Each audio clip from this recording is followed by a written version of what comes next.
Los siguientes minutos meditaremos en la palabra de nuestro Dios. Para ello basaremos nuestra reflexión en el capítulo número 1 del profeta Isaías, donde el contexto que ellos estaban viviendo era de alejamiento de Dios y era también de injusticia en todas las áreas y en todas las esferas de la vida pública del país. Era un pueblo que, aunque conocía los preceptos de la ley y aunque conocía todo aquello que Dios les había dado para seguir, para obedecer, ellos lo habían menospreciado y se habían alejado de él. Por ello, en el capítulo número 1 y en todo el libro, es una constante el hecho de que Dios los tiene que estar reprendiendo porque se habían alejado, porque ellos habían desestimado los preceptos de Dios. Y aunque ellos estaban sufriendo el castigo de su alejamiento y vinieron naciones a llevarlos como cautivos, como esclavos, ellos no estaban aprendiendo la lección, por llamarlo de alguna forma. Por eso es que el Señor en el verso 5 les dice y les pregunta, ¿por qué quieren ser castigados todavía? ¿Por qué todavía se siguen rebelando? Y el Señor les dice que toda cabeza estaba enferma y todo corazón doliente, y que nada de ellos estaba sano. Por ello, desde la cabeza hasta la punta de sus dedos, de los pies, estaban ellos alejados de Dios. Sin embargo, el pueblo vivía aún pensando que por el simple hecho de guardar los sacrificios y vivir a base de rituales y de ritos que eran solamente externos porque en su interior estaban alejados, el Señor también reprende su forma de adoración y su relación con ellos. El Señor les dice, ¿para qué me sirve, dice Jehová, la multitud de tus sacrificios? Hastiado estoy de tus holocaustos. Ellos eran un pueblo altamente religioso, eran un pueblo altamente conocedor de los preceptos de Dios. Y es ahí donde quisiera que pudiéramos en este momento ponerle la base a la siguiente reflexión. La religiosidad no cambia el corazón del hombre ni quita el pecado. Si eso lo ponemos en términos más contextuales, apliquémoslo a nuestro país. México es un país altamente religioso. Sin embargo, la religión no ha podido ni puede contrarrestar los efectos nocivos del pecado. La maldad, la corrupción, es como una enfermedad mortal que se propaga por todo el cuerpo. Por ello vemos a una sociedad enferma, a un país enfermo de maldad, lleno de corrupción, de vicio, que está, por cierto, arraigada en las esferas más altas de poder. Políticos comprados por el narcotráfico, políticos que han recurrido a la santería, a la adivinación para lograr influencia. La corrupción arraigada en los sistemas de gobierno, policía, tránsito, dependencias, autoridades. Y es triste decirlo, pero también en muchas esferas religiosas de nuestro país. La injusticia hacia el pobre, donde está en la cárcel aquel que robó un pan para comer, y no están aquellos que roban y saquean a un país entero, donde la injusticia hacia el indígena es más que evidente. Muchas veces somos también nosotros despectivos hacia aquellos grupos. La explotación infantil, el aumento de la pobreza, falta de confianza y credibilidad, descontento social, que por cierto todo ello ha sido provocado por el hombre mismo. Estamos en una nación altamente religiosa, pero lejos de que ésta cambie al hombre, lejos de que la religiosidad cambie al hombre, solamente lo autojustifica y lo conduce a la autosatisfacción. Eso logra la religión, la autocomplacencia, la autosatisfacción. La religión le otorga al hombre corrupto de corazón la fachada ideal para la autocomplacencia, pero no puede cambiarlo, porque la religión arrastra multitudes, pero solo Cristo transforma corazones. Basados en un estudio que seguramente como iglesia también ustedes tomaron hace algunos años. Hablaremos de la renovación y hablaremos en esta hora de 3 de las 5 renovaciones que sugiere el autor. Y en este momento hablemos de la primera de ellas, basados en el libro del profeta Isaías. La primera renovación es la que se encuentra en el capítulo número 18. Vengan luego, dice Jehová, y estemos a cuenta. Estemos a cuenta. La primera renovación es una renovación personal.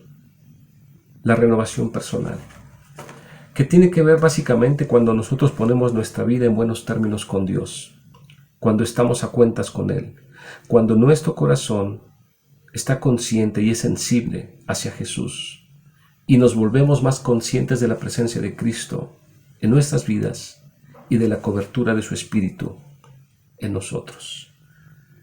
Es cuando nosotros estamos a cuenta con Él y cuando nosotros podemos con toda humildad reconocer que hemos fallado, cuando nosotros con toda humildad rectificamos nuestro camino, rectificamos nuestra vida, y no importa los años que tengamos en el Evangelio, día a día nos renovamos. El hombre externo, dice Pablo, se desgasta, pero el interno se debe renovar todos los días. Una renovación personal, una renovación en nuestra mente, en nuestro corazón, una renovación que solamente se logra en la intimidad con Dios y en la medida en que Él nos va moldeando conforme a la imagen de su Hijo Jesús. Es cuando su Espíritu Santo en nosotros, el cual ha infundido vida, la vida de Cristo en nosotros, es cuando el Espíritu Santo transforma nuestro ser, cuando transforma nuestros pensamientos, nuestro carácter, de tal forma que esto se va traduciendo en hábitos y se va traduciendo en acciones que reflejan que Cristo está en nosotros y vive en nosotros. De tal forma que nosotros podemos entonces entender que nosotros no podemos continuar con nuestra vida si no nos hemos renovado. Si en esta mañana no hemos ido delante de Dios para decirle, Señor, quiero tener una renovación personal. No se puede negar cuando una persona camina con Dios. No se puede negar cuando una persona camina con Cristo. Como mencioné, la religiosidad nos da la fachada perfecta para tapar, para cubrir nuestro pecado, nuestra maldad. Sin embargo, la verdadera espiritual no se grita. La verdadera espiritualidad transforma el entorno y cambia el entorno de tal manera que entonces allí Cristo es glorificado. Entonces, necesitamos una renovación personal. Si pensamos que todo lo que estamos viviendo es ajeno a nosotros, estamos en un error.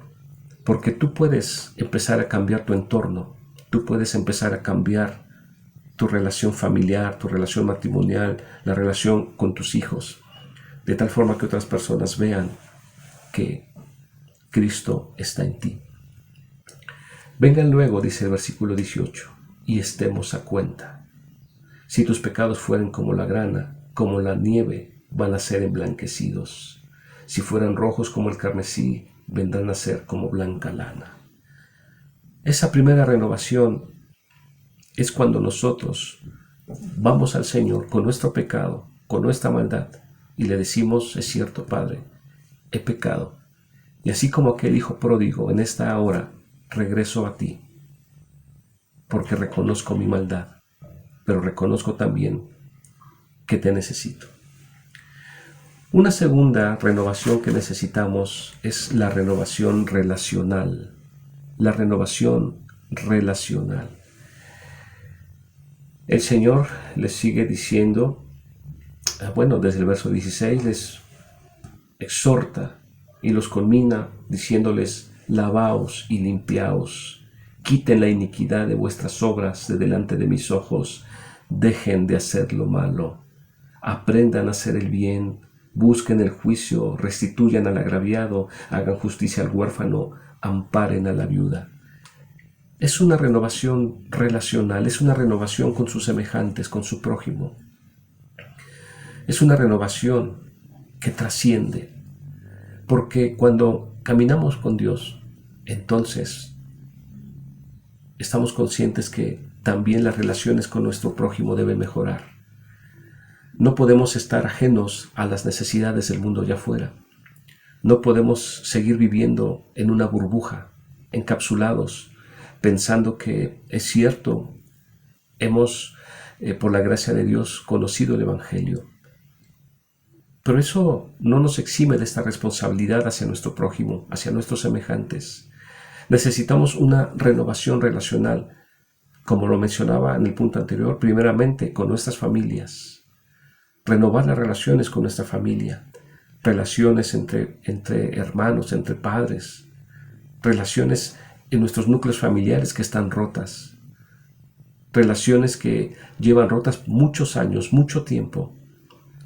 Cuando el Evangelio llega a la vida, entonces empieza a transformar nuestras relaciones. Las relaciones no solamente familiares, sino aún las relaciones en nuestra comunidad de fe. No se puede negar cuando en una iglesia hay unidad, cuando en una iglesia, cuando en una comunidad de fe, el Señor reina de tal forma que transforma las relaciones entre los demás, entre los semejantes, entre aquellos que son hermanos, que tienen el mismo Padre, donde ya no hay lugar para la crítica, para el chisme, donde no hay lugar para estar simplemente ajenos al dolor de nuestra propia familia espiritual. Donde hay unidad, dice el Señor en el Antiguo Testamento, que allí envía a Él vida eterna.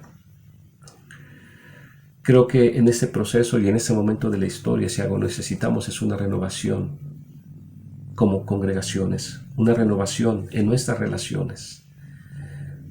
Mucha gente de nuestras iglesias se ha adelantado, se ha ido por cuestiones de salud, algunos han muerto, pero ahora que estamos retomando el culto presencial, posiblemente muchos ya no vayan a regresar, por temor, por muchas cuestiones, porque déjame decirte que la pandemia también le ha dado el motivo perfecto a muchos para dejar de congregarse, porque lejos de una cuestión de salud, es más bien de una salud física, es más bien de una cuestión de salud espiritual, porque no quieren congregarse.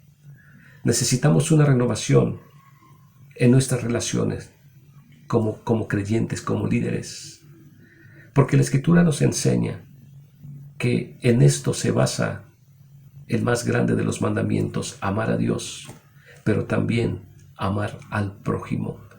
Es una renovación en nuestras relaciones, no solamente familiares, no solamente en la comunidad de fe o iglesia, sino en nuestra sociedad.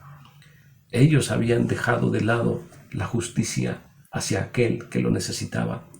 Ellos estaban ajenos a todo aquello que Dios quería hacer en sus vidas.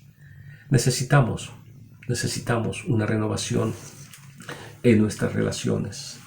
Pero no solo eso, sino que también necesitamos una renovación en nuestra misión. Es interesante y para ello pasamos al capítulo 6 del libro del profeta Isaías, donde el Señor se manifiesta a su siervo, donde el Señor se manifiesta al profeta y hace una pregunta: ¿a quién enviaré y quién irá por vosotros? En este caso, entonces, el profeta responde diciendo: aquí estoy, Señor, heme aquí, envíame a mí. Necesitamos una renovación, en tercer lugar, en nuestra misión, en nuestro enfoque de ser iglesia y nuestra manera de ser iglesia. Necesitamos entender que ahora más que nunca debemos capacitar a la mayor cantidad de creyentes con tal de cumplir con la misión que el Señor nos ha encomendado, con tal de ser eficaces y efectivos en el cumplimiento de la gran comisión. El Señor nos invita también, así como Isaías, diciéndole: ¿ya viste toda la necesidad? ¿Ya viste cómo está la sociedad que te está tocando vivir? Pero ¿quién se va a levantar a marcar una diferencia? No podemos como creyentes simplemente estar en una actitud de contemplación, de mirar todas las situaciones que nos está tocando en los temas sociales, políticos, de salud. No podemos como creyentes en lo individual ni en lo colectivo como iglesia estar ajenos a una sociedad que demanda respuestas, que exige respuestas y que las está buscando en lugares que ellos piensan que son los indicados, pero entendemos como creyentes que no. Ser iglesia es ser sal de la tierra, pero ser la sal de la tierra no es una cuestión ocasional, sino es una cuestión intencional. Es una cuestión donde nosotros entendemos que necesitamos replantear la misión, replantear la forma en que estamos trabajando, donde quizá es cierto, hay cosas que nos han funcionado en el pasado, sí, pero que quizá al presente exigen de nosotros un cambio. Un misionero, escuchaba de él hace muchos años y él decía que las tradiciones y los programas que en el pasado nos bendijeron, hoy nos pueden maldecir. Porque es cierto que hay programas y hay estructuras que en el pasado han sido una bendición, pero que hoy en día simplemente no suplen las necesidades muchas veces ni de la propia congregación, mucho menos de una sociedad, de un grupo de personas que en este cambio de mentalidad, pues ahora simplemente quiere ver reflejada la espiritualidad, no simplemente quiere escuchar mensajes o liturgias, sino quiere ver a una iglesia activa, a una iglesia militante, a una iglesia que profesa lo que es. ¿En dónde? ¿En cuatro paredes? No, sino precisamente en todo lo que mencionaba al inicio, que usé como un contexto, en un México que está alejado de Dios. Entonces ser la sal es una cuestión activa, no pasiva. Es algo proactivo, es algo intencional, no simplemente ocasional.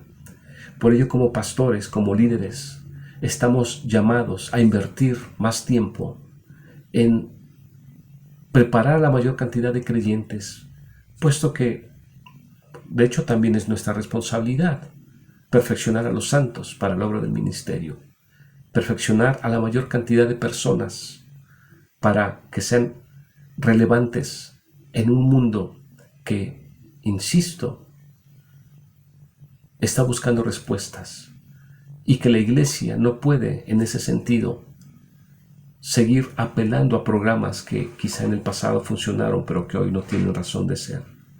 ¿A quién enviaré?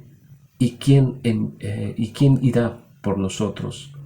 Una renovación en la misión inicia en el corazón de una persona como Isaías, que aunque era un hombre religioso, que aunque era un hombre conocedor, él no había conocido al Señor como lo estaba conociendo en este instante, porque él, cuando mira al Señor, dice la Escritura, que cayó de pies, que cayó de rodillas, perdón, y entonces él pudo expresar: ay de mí que soy hombre muerto, porque soy un hombre pecador, un hombre de labios inmundos. Pero Señor, aquí estoy con toda mi inmundicia, límpiame. Y el Señor lo limpió. Y entonces hubo una renovación en la misión. ¿En qué momento se da? Con personas que son limpiadas, con personas que son transformadas por el poder de Dios y que están dispuestos a decir: aquí estoy, Señor, heme aquí.